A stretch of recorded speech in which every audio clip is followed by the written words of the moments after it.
the last couple of weeks. Are you concerned about income inequality? I think with the coming on of AI and other things that there is certainly a danger of income inequality. Why artificial intelligence? Why? Because it What is the amount of jobs it's going to take away and so on. And that's coming. You think that's going to happen? There's no question it will. So we've got to come up with ways of creating new jobs. Right. But I think a basic minimum earnings for everybody, so that there's nobody that is having to sleep on the street. So guaranteed basic income or universal basic income, you like that? 100% think that's really important. Well, there are people in this country who call that a nanny state, Some people will call it that, but I think that it will come about one day, and I think... Out of necessity. Out of necessity, and... That's been a part of public discourse recently.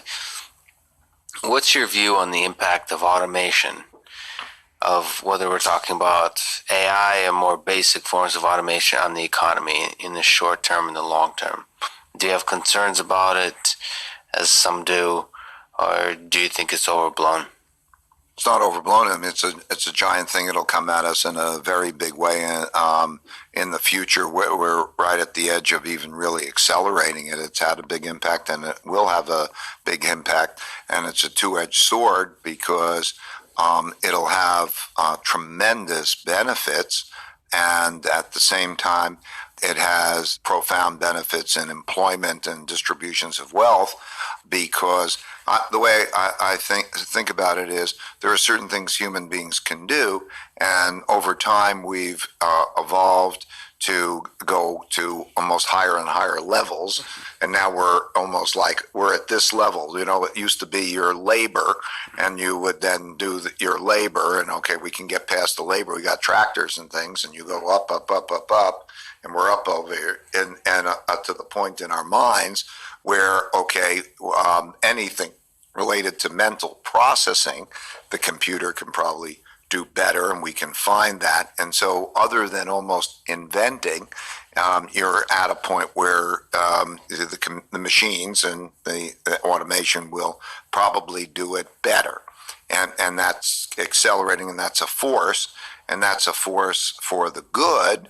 And at the same time, what it does is it displaces people. Recently came out, I think it's Pelosi and some of kind of her peers, but it doesn't really matter who it is now proposing the idea of folks getting a digital wallet and receiving these UBI payments potentially through a digital dollar.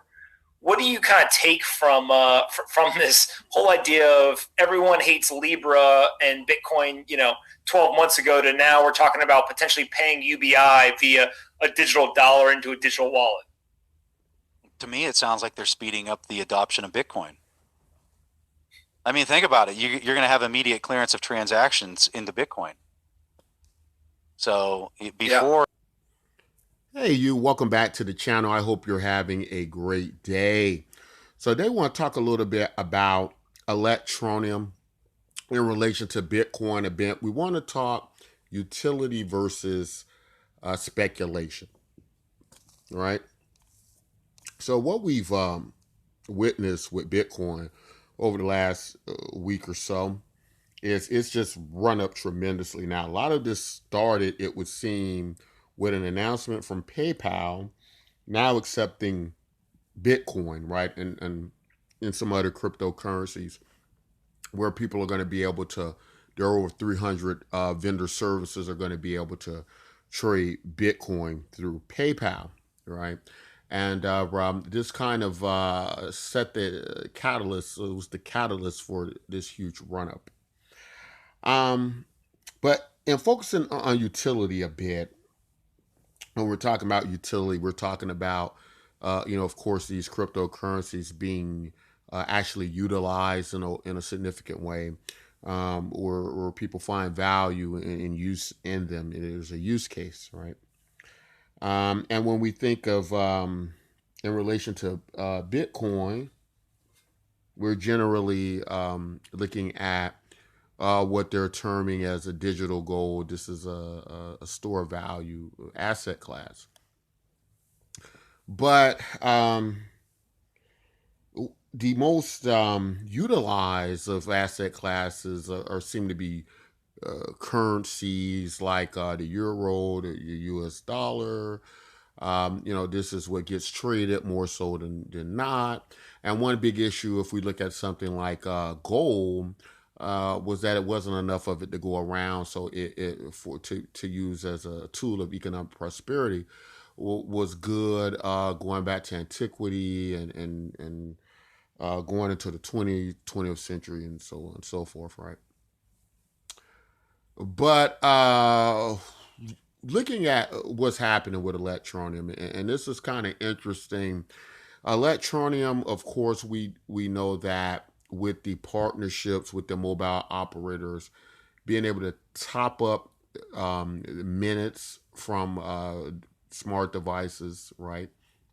Being able to pay utility bills, and there being this situation where they're gaining this free extra electronium in some cases from paying their utility bills with electronium, or whereas that they're purchasing their phone minutes with electronium, whereas in some cases, depending on the land, if it was a developing nation, in some cases they were probably trading these minutes for bread and milk and some of the necessities. And so it followed this normal use case that why not just make this make this mobile wallet part of your smart device that you're more likely have, and use the smart device to be able to basically now trade electronic, whereas before you were trading your phone minutes and so on and so forth, right? It just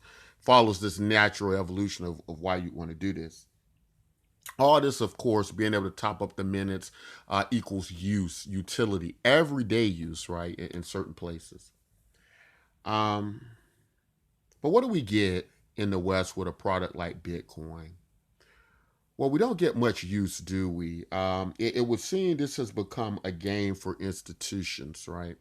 And that the institutions and the big companies and the big conglomerates, a lot of big cheeses that in some ways or shape or form of another have kind of pushed the little guy out, even from the mining and so on and so forth. Although the means justifying, or the end justifying the means, we end up with well, this pushes to a more massive adopted Bitcoin cryptocurrency, so it drives the price up, right? At the end of the day, which one of these approaches are going to be the more secure, for lack of a better word, right? Which one would you want to bet on, right? Would you want to bet on something that people are using every day and finding use in? Or would you rather bet on something that is well branded, that is well marketed, that is well known, that is now basically taken over by the grayscales, as it were, um, taken over by major entities, corporations, and syndicates globally that are owning over 2% of Bitcoin, owning over 5% of Bitcoin, and maybe owning 10% or more Bitcoin, right? These are matters of concern, uh, evidently, but there's also the issue of when we consider utility versus speculation, right? What I call the casino is looking at the future of these products and who's going to be using these products and who's going to be using these cryptocurrencies. Uh, I've always stated that if the idea, if you're looking at something like Bitcoin in a speculative nature, it, I've always come to the conclusion that if it's going to be driven on speculation alone, then it's going to become all the other factors surrounding Bitcoin are going to get amplified. Specifically, if we're looking at the millennial age, which is oftentimes now saying things like we find something like a digital currency or digital asset class, Bitcoin, much more interesting than gold, right? It we're also in a very more so aware economically, or I'm sorry, ecosystem aware millennial group. As to say, this is a generation that's focused on climate change and green energy.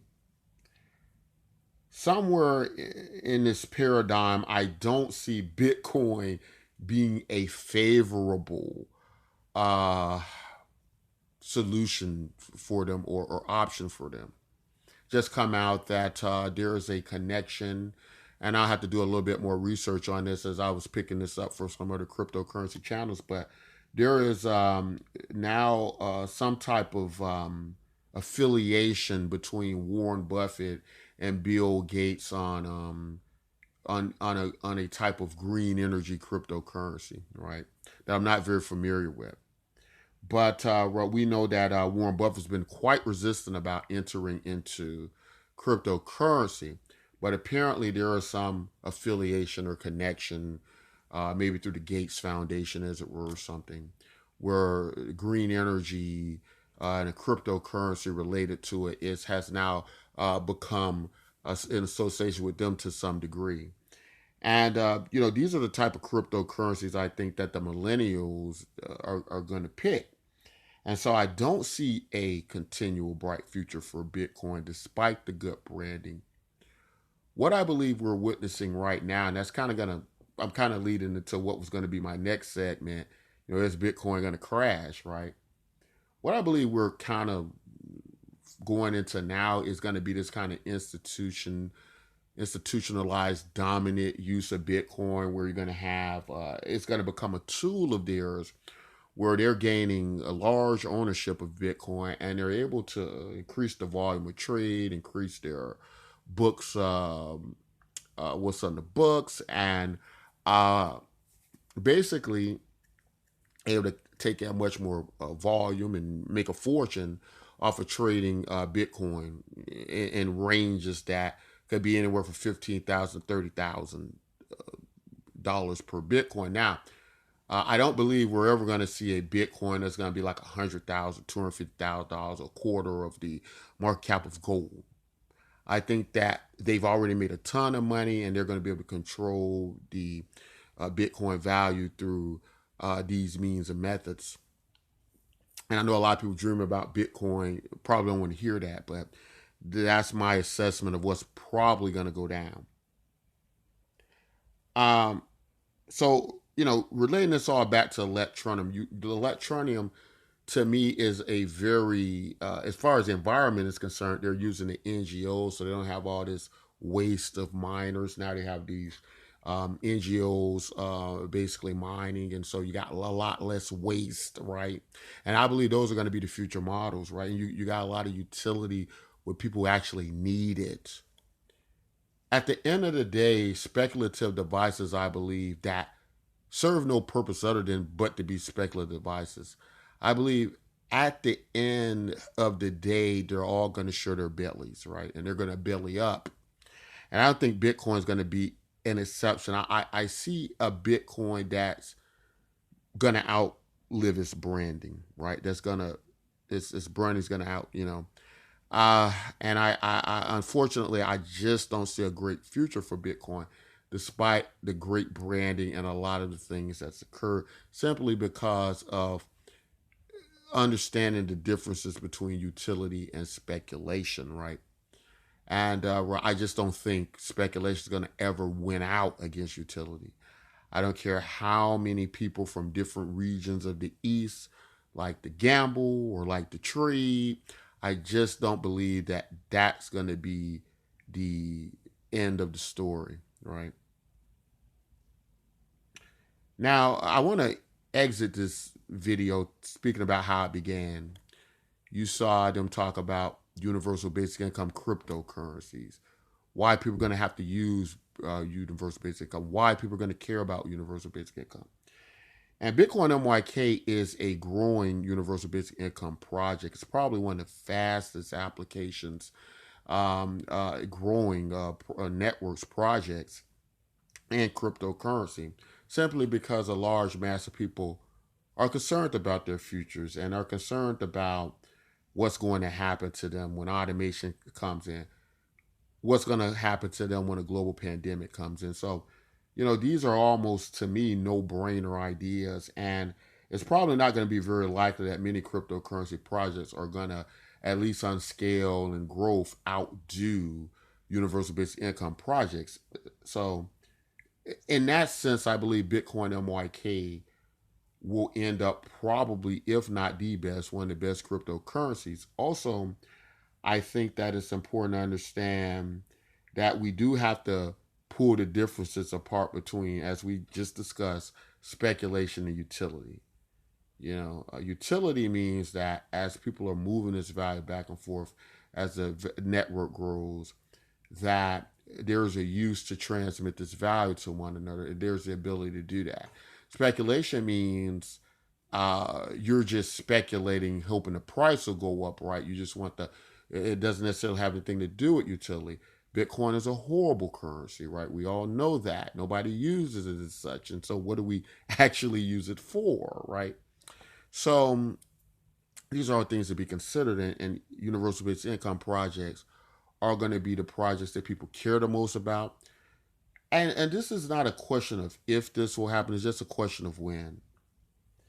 The longer the cryptocurrency space holds out on that, that's all they're doing, right?